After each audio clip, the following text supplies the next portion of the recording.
नमस्ते जी। देश में चल रहा स्ट्रक्चरल रिफॉर्म्स का सिलसिला आज एक नए पड़ाव पर पहुंचा है। Transparent taxation, honouring the honest,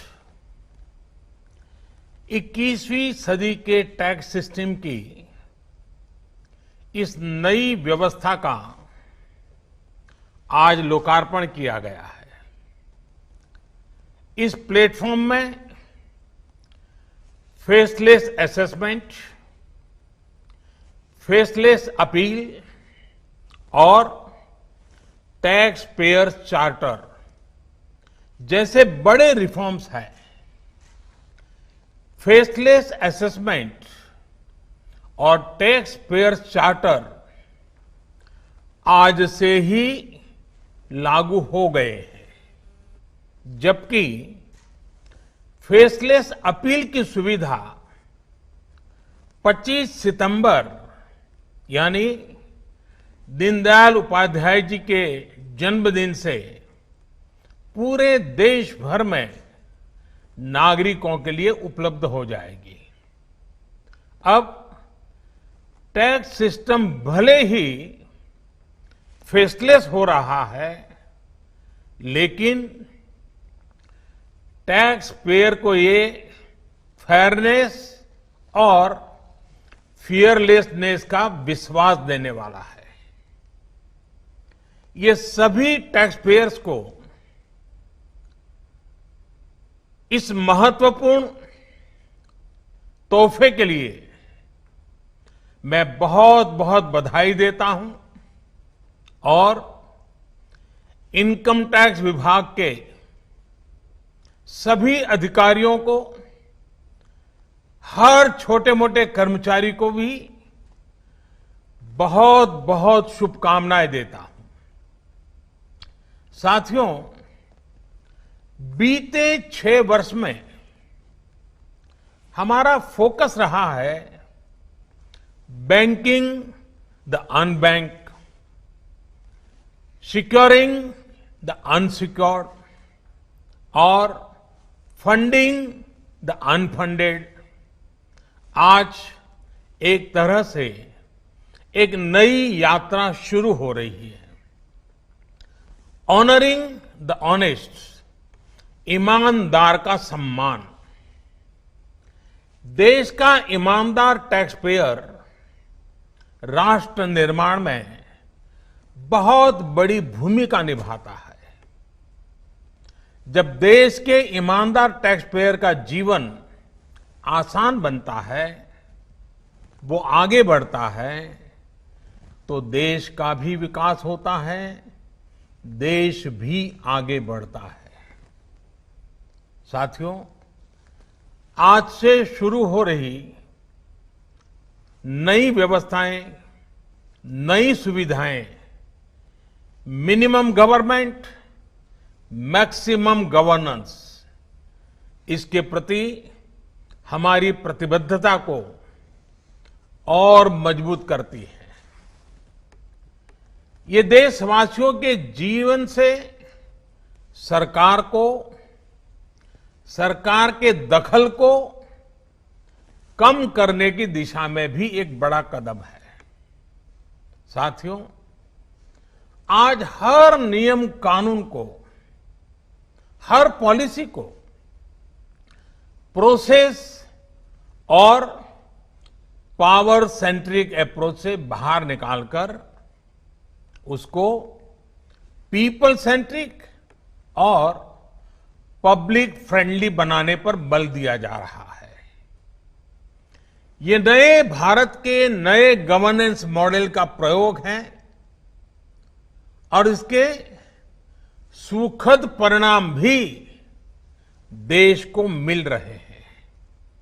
आज हर किसी को ये एहसास हुआ है कि शॉर्टकट्स ठीक नहीं है। और हमारे यहां तो रेलवे स्टेशन पे लिखा जाता है, shortcut will you cut you short, गलत तौर तरीके अपनाना सही नहीं है। वो दौर अब पीछे चला गया है। अब देश में माहौल इस ओर आगे बढ़ रहा है कि कर्तव्य भाव को सर्वोपरि रखते हुए सारे काम होने चाहिए। सवाल यह है कि ये बदलाव आखिर कैसे आ रहा है? क्या ये सिर्फ सख्ती से आया है? क्या ये सिर्फ सजा देने से आया है? जी नहीं, बिल्कुल नहीं। इसके अगर मोटे मोटे तौर पर मैं कहूं तो 4 बड़े कारण हैं। पहला, पॉलिसी ड्रिवन गवर्नेंस।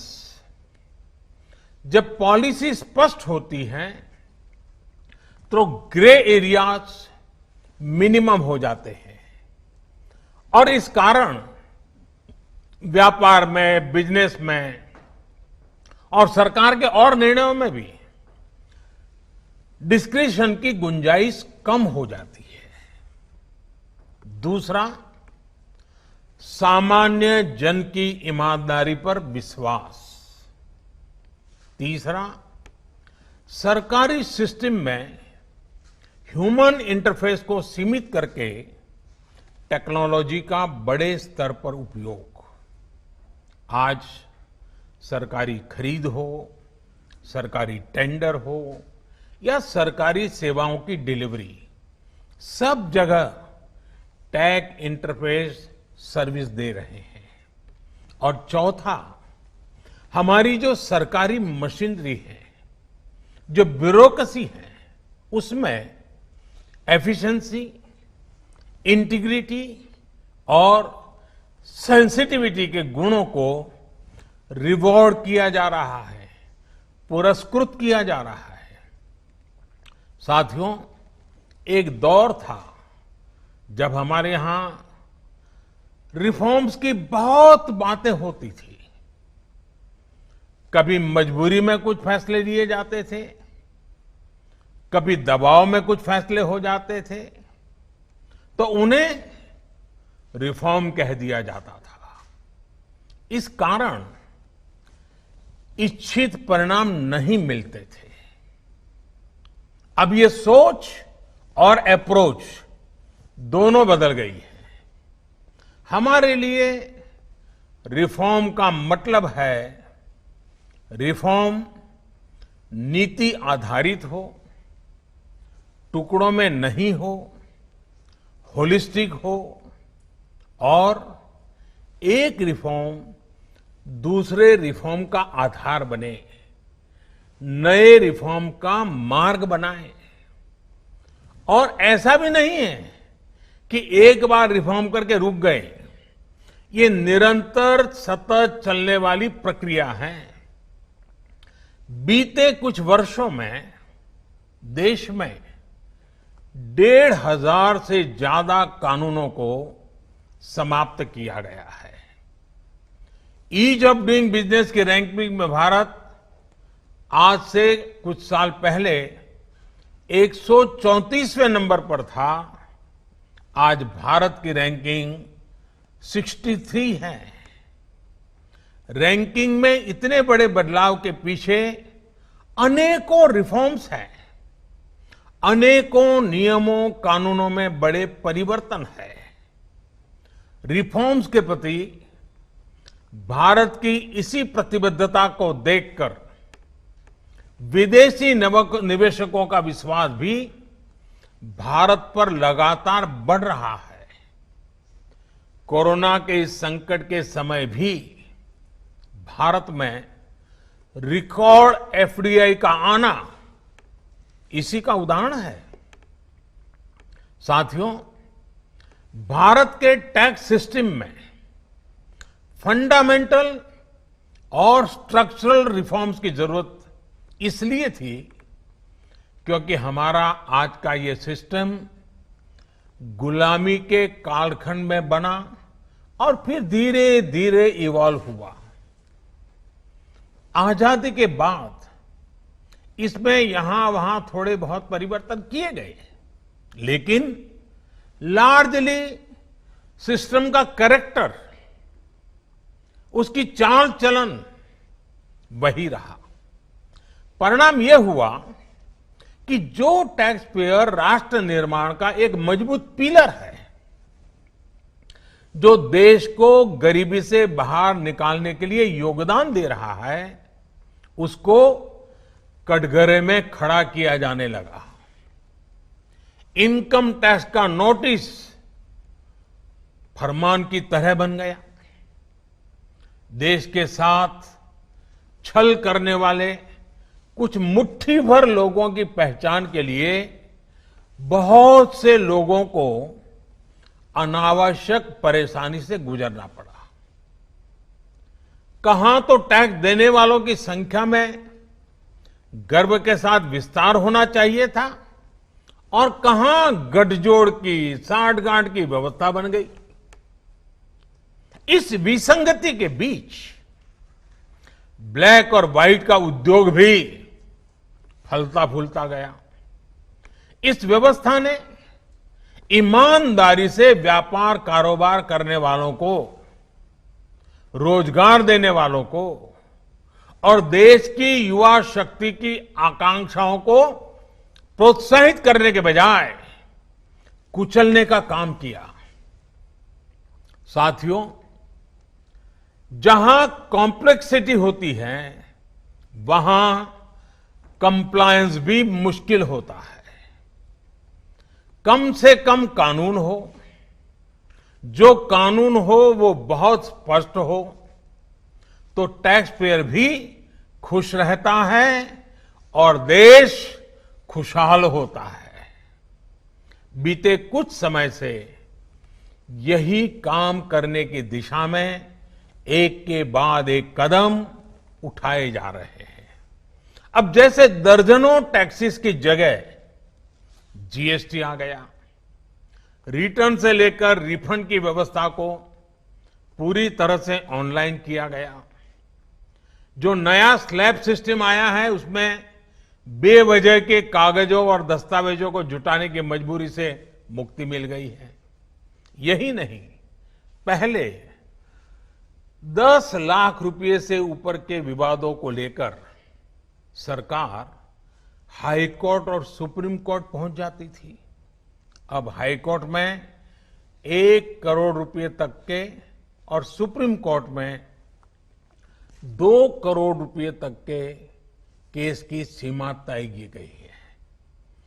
विवाद से विश्वास जैसी योजना से कोशिश ये है कि ज्यादातर मामले कोर्ट से बाहर ही सुलझ जाए।